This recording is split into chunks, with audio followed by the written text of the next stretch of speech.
Hello friends, my name is Doug. Welcome to Third Style Garage.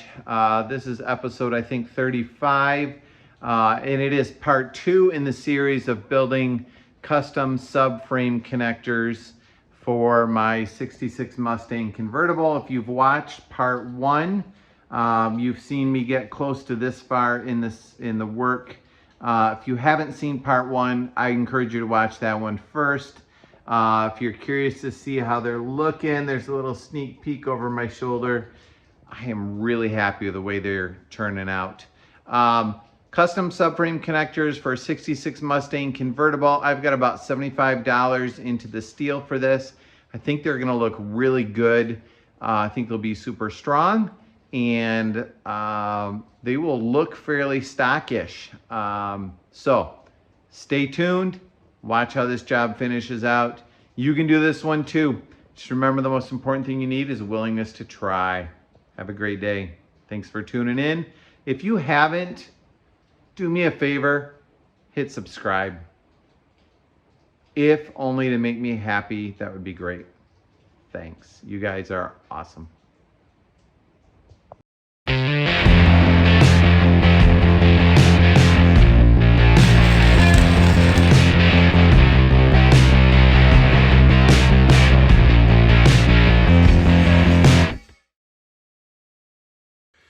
Okay, here's how I'm skinning this cat.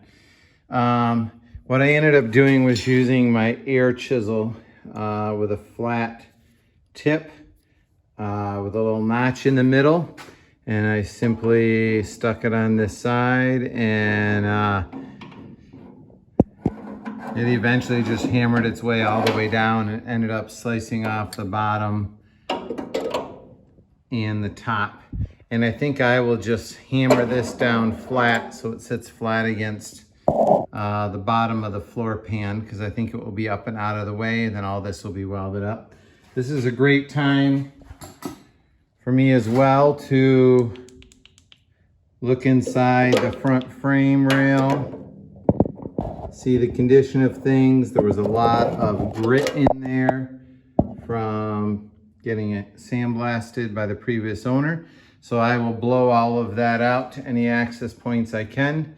And then I'm gonna put another coat of, I did it once, but I didn't quite have all the grit out. I'm gonna put another coat of the Eastwood internal frame coating.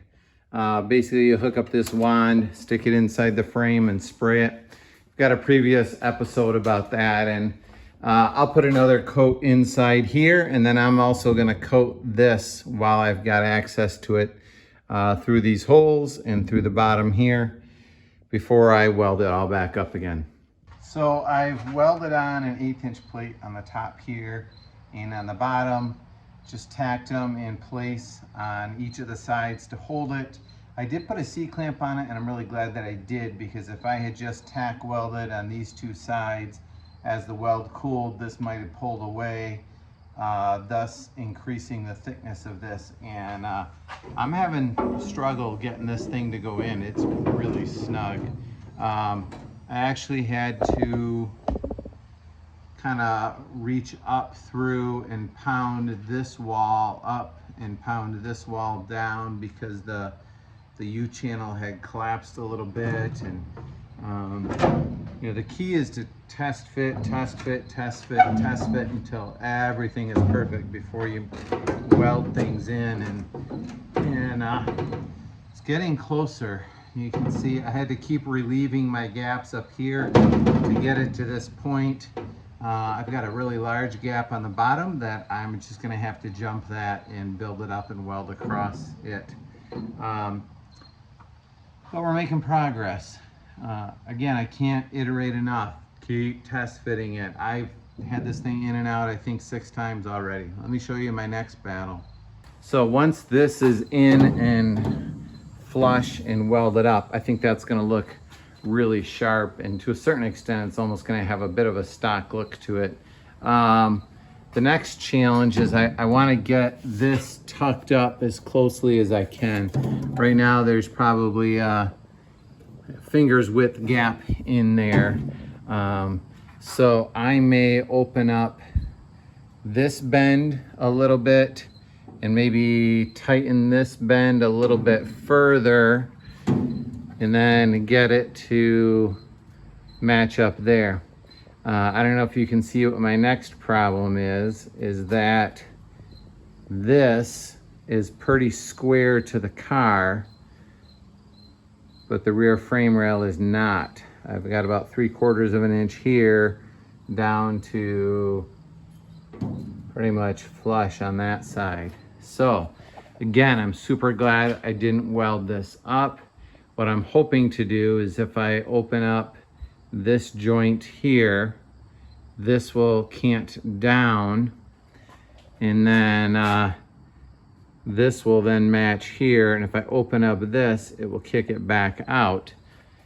Obviously that's going to mess with my gaps here, and I may have to open up the gaps here, but I want it to fit right. So back to test fitting and massaging it, and we'll see how it goes. All right, this is looking a whole lot closer. What I really don't like is the gap I've got. You see my finger in there. We're looking at 1/4 inch or so, a little bit more right here. Not too bad through here. Large gap on the bottom, tight on the bottom, top, tight on the bottom. So you can see how it used to go through the slot this way, and I needed to angle it down. But the good news is if you look at this end, these two surfaces are pretty much perfectly parallel.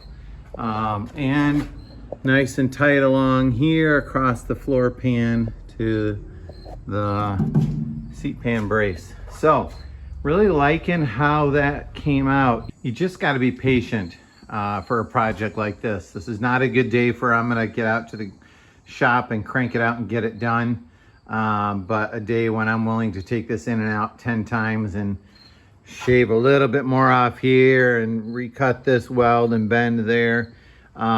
Couple things I have to do yet. I'm going to cut a 45-degree angle on the end here, weld a cap onto it, give it a much more finished look than an open tube.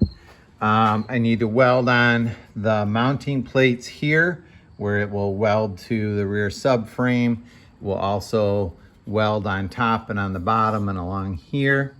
I don't know yet, it's a little too early to tell. Geometry wise, this third cut from the front, so 1, 2, 3, or bend, I think I would have put that back right about here. I think it would have tightened this up just a touch and gotten rid of that. It's only about an 1/8 inch gap.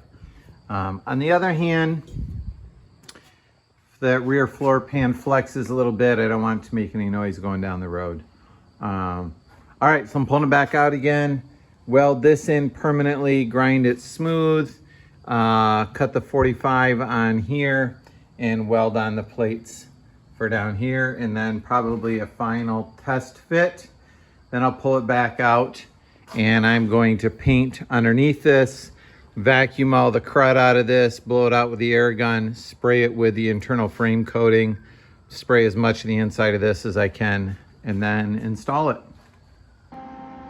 So I cut a 2.5 inch long piece, ground a bevel on each side of this after cutting the 45, and that cap's gonna go right on there. Grinding the bevel will give me a valley to put the weld in, and then I can grind that smooth and radius on all 4 sides, and that should give it a nice clean look. Let me grab my welding gloves and I will weld that in. I also cut 2 pieces of the 2 inch wide by 1/8 inch plate that are 4 inches long. Those are going to be my mounting tabs on the back side over here. All right, let's get this in.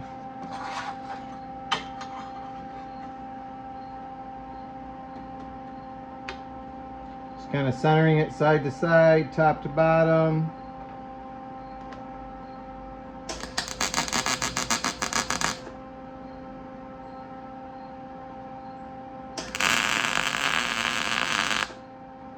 That sounded better.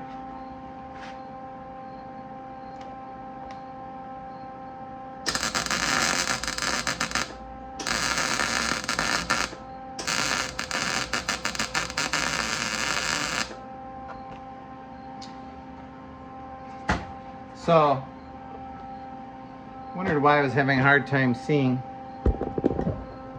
I have my glasses on, which are actually reading glasses to help me because I'm an old fart. I also have cheaters in my welding helmet that you can get from, I think, Lincoln. So I had double glasses on. That's why things were a little blurry. Let's try this again.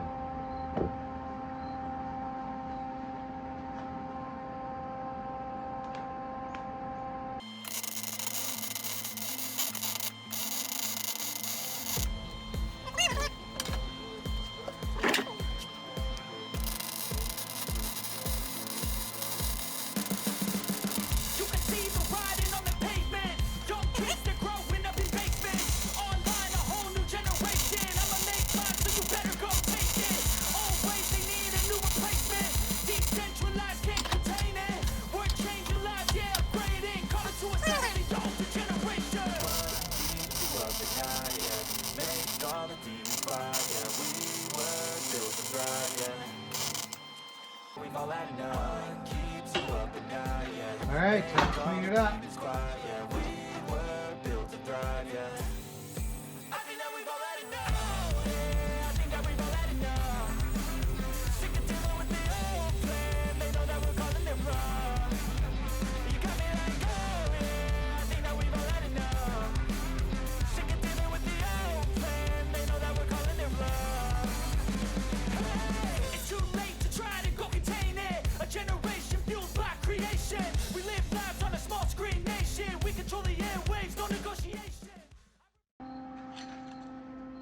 I got two of my 2x4 inch plates. Right here is where I marked with a Sharpie on where I want these mounting plates to go to attach to the frame. So I'm going to tack weld them in. Not going to weld them in fully because I want to test fit it after I tack them in place.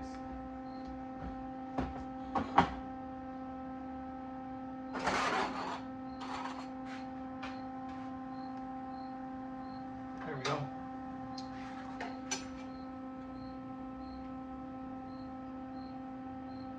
Something like that, right there.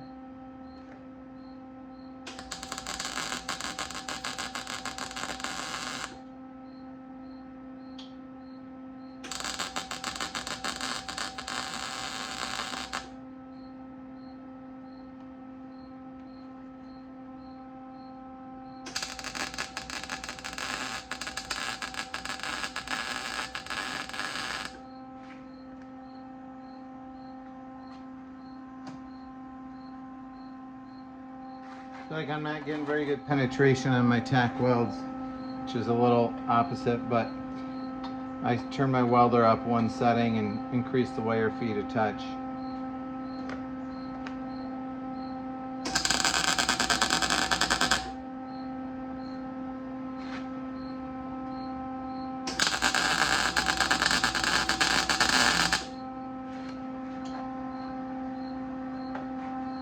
All right, so I've got two plates here.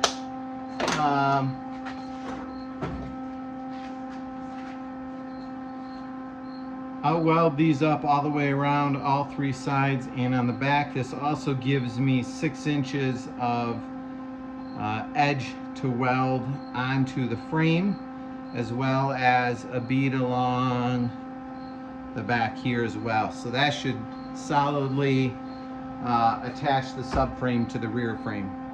All right, so this piece, I think this is my final test fit. It's in the distance I want. I've got my bends where I want them to be. I did put a clamp through to the floor pan. Then I put a bunch of metal on the back side to give the clamp something to pull against. That tucked me up nice and clean here. I've got my 2 mounting clamps there, as well as a bar here to hold it flush. These will pull it down. This will keep it from going too far. So the location is, I think, where I want it. Sorry, I walked off the camera. So now I'm going to go through and I'm going to buzz these welds to lock things in place and then take it back off, hopefully for the last time, and then I can work on cleaning, painting, and priming underneath. Sorry, I probably won't do that. I'll probably get started on the bottom one and get the bottom one finished before I finish welding all of these. Just in case I learn something on the bottom, I don't want to have to undo this. So, all right, final test fit here.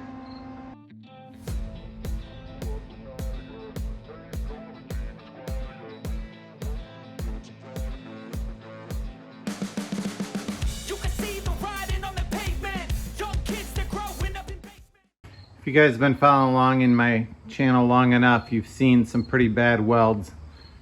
So I'm going to show you, I like the way these came out. I had the setting on high. I'm on D, my wire feeds up at 9. Nice penetration, weld laid down fairly flat. I felt good, like it got deep into the groove. It's nice every now and then to be able to lay a pretty weld down. All right, jumping ahead, here's where I left off a second ago for you. Here's what I've accomplished since working on the lower subframe connector. Basically the same steps as above, although you can see a little bit better the mounting plates here and how I capped it off. Working to get it to mount as flushly to the bottom as I can. One of the things I struggled with is this gap here. There's no real way to pull the subframe out. I'm gonna drill some holes here to do a rosette weld or plug weld. Same thing on the bottom, but I'd also like to do a few along here. So I wanna pull it close so I don't have such a big gap. So what I did was drilled a hole through this front frame and then tapped a hole 1/4-20 into this tubing. So as I tighten this, you can see it pulls the subframe kind of tight to the bottom of the tube. So that was my solution for getting a way to situate that the way I wanted, flush against the bottom, so I can weld it in. The other reason that became important for me is because I'm trying to get this to be flush along the bottom of the tube so much, when that gets pulled down, it teeter-totters on this, which allows me, I can't lean against that because it's still hot from welding, to pull that up tight. And now I know exactly and can control how it will fit along there. I am 95% sure from what I've read and are advised that my exhaust will hang lower than that. This will also give me a nice strong jacking point if I ever want to jack up the car, or for when I jack up the car to work on it. Like the way they look, like how it kind of lines up with the rear subframe. Aesthetically, I think it's pretty pleasing being square and not bolting on. Really happy with it. So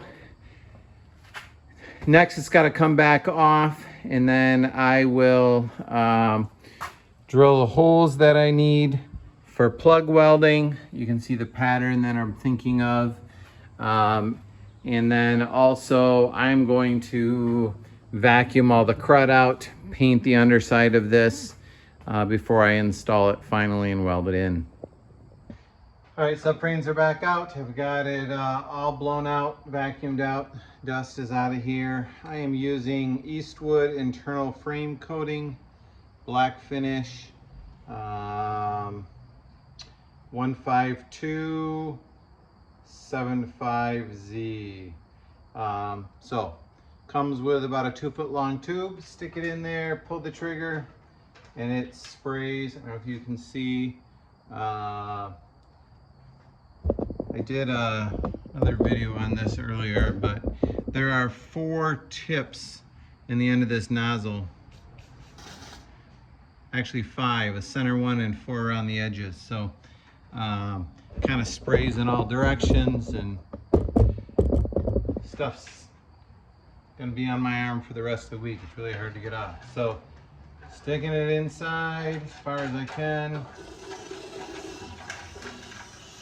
And just coating everything.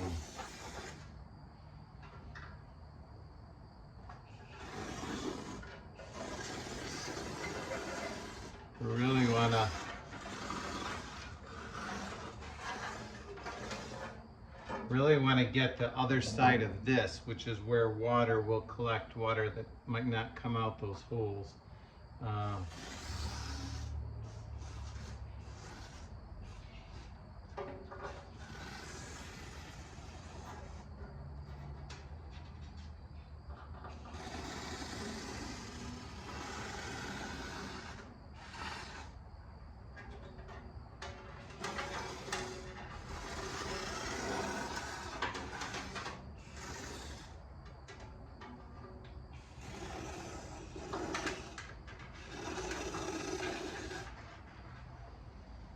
All right, now let's do the bottom.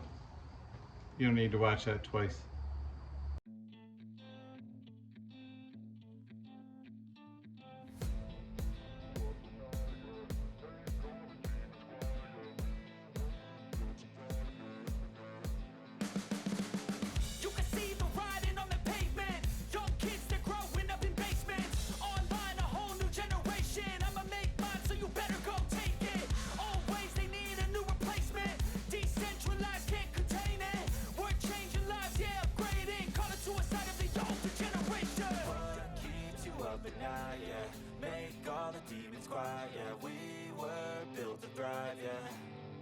I think that we've all had enough. What keeps you up at night, yeah. Make all the demons quiet, yeah. We were built to thrive, yeah. I think that we've all had enough. Yeah, I think that we've all had enough. Sick of dealing with the old plan. They know that we're calling it wrong. You got me like, oh yeah, I think that we've all had enough. Sick of dealing with the old plan. They know that we're calling it wrong. Hey, it's too late to try to go contain it. A generation fueled by creation. We live lives on a small screen nation. We control the airwaves, no negotiation. All right, about an hour of grinding later, and most of the joints disappear. Pretty happy with that. I've got a couple spots. That looks pretty good. That looks pretty good. I've got a couple spots here where, if I'm being picky, I should go back in and weld those little holes and regrind it. I've got just a couple here. There's one there, a little one there, a little bit along there. That turned out nice. Frankly, it's underneath the car. It's gonna be painted. I think that will look good. So one down, one to go. I'm not gonna make you watch. All right, so the subframes are in, hopefully for the last time. Drilled the holes.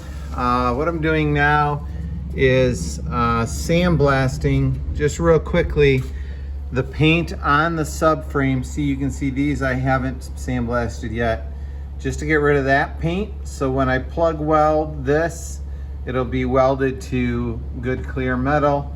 I'm gonna sandblast this as well. Then on this end, I'm gonna sandblast quickly around here in these edges so that I can weld those two. I have a really cheap old sandblaster. You hook it up to an air hose, it goes in a bucket, sand, and that works for what I'm trying to do. It's also a great way to get as much sand as humanly possible in your ears and eyes and other places.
So I just finished sandblasting it.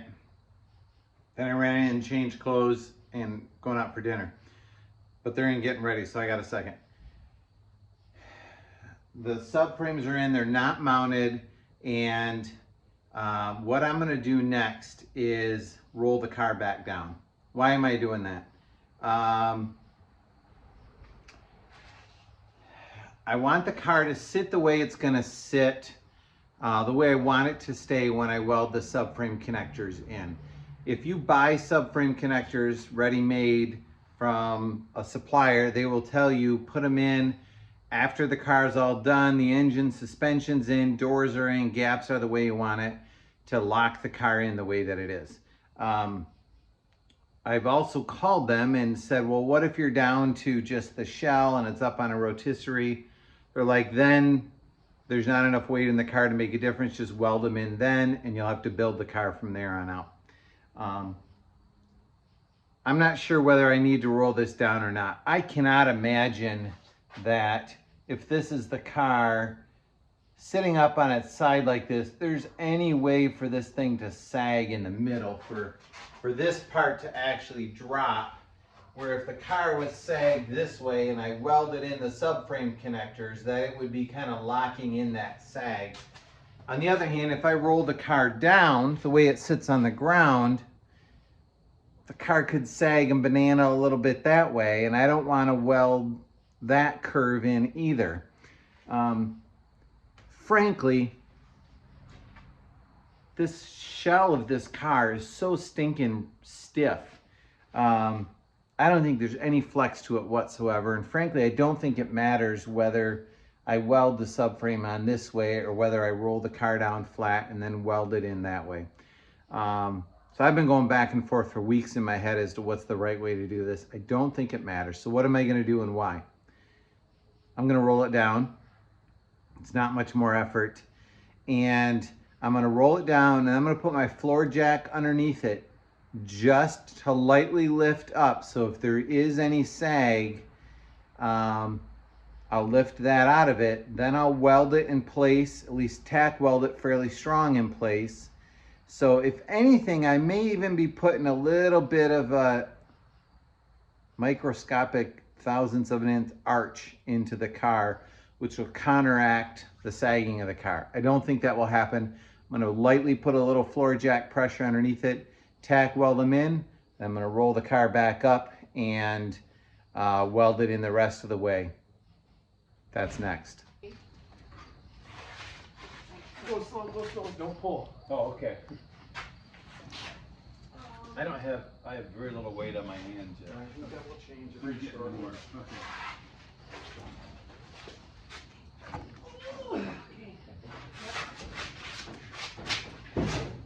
That wasn't too bad. Thank you. My hands got dirty, but I was able to stay right. Don't like your hands on you. Not on your waist.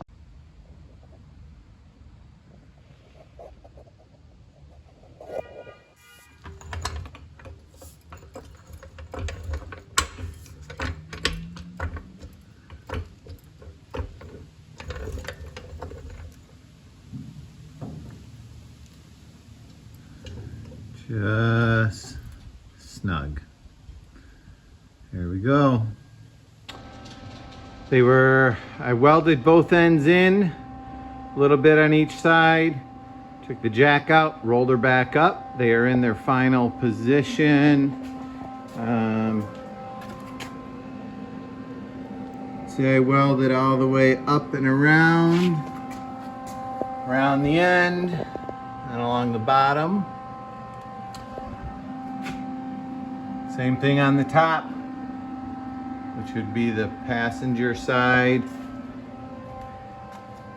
Now I need to work on the plug welds and then connecting them to the seat boxes. Gonna work on that next. I'm assuming at this point watching me weld is not that exciting, so I'm gonna do this and then show you the final result. As you may have remembered, I had some pretty significant gaps between my seat pan and the subframe, and I was able to fill those in, and I really like how the welds came out. You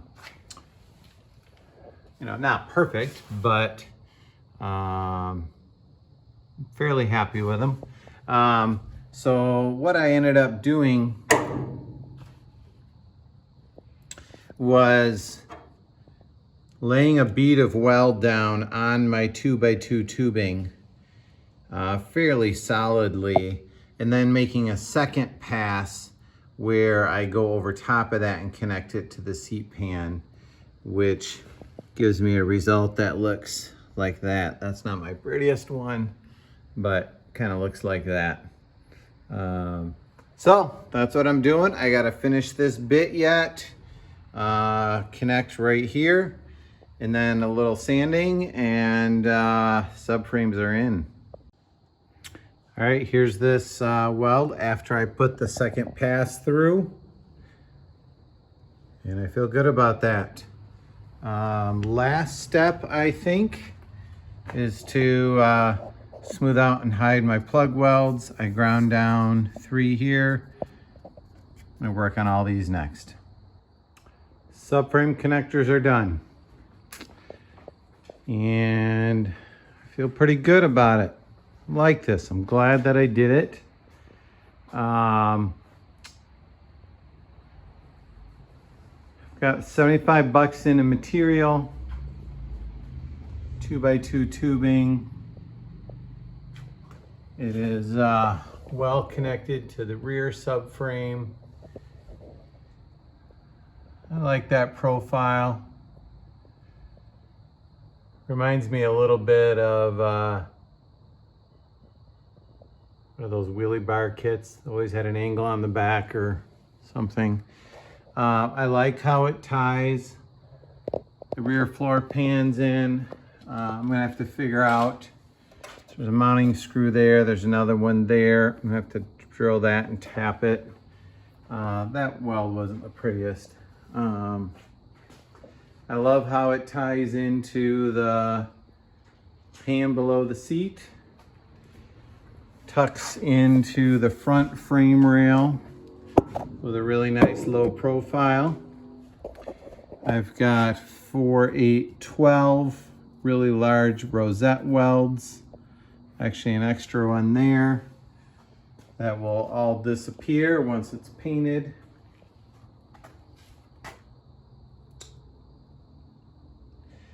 I think I have approximately, I didn't track. It's not quick. I'm guessing maybe 10 hours into this. So if you're looking for the cheapest way to do it and you're counting your labor, buy a pair.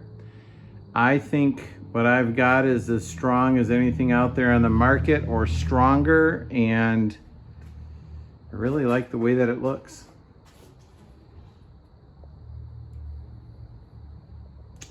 It's my 2 cents. What's your 2 cents? What would you do differently? What don't I know yet that I might think, oh crud, I should have done that differently later? Or what did you do with yours? Comment below. Thanks for following along. I hope this helps you with your Mustang.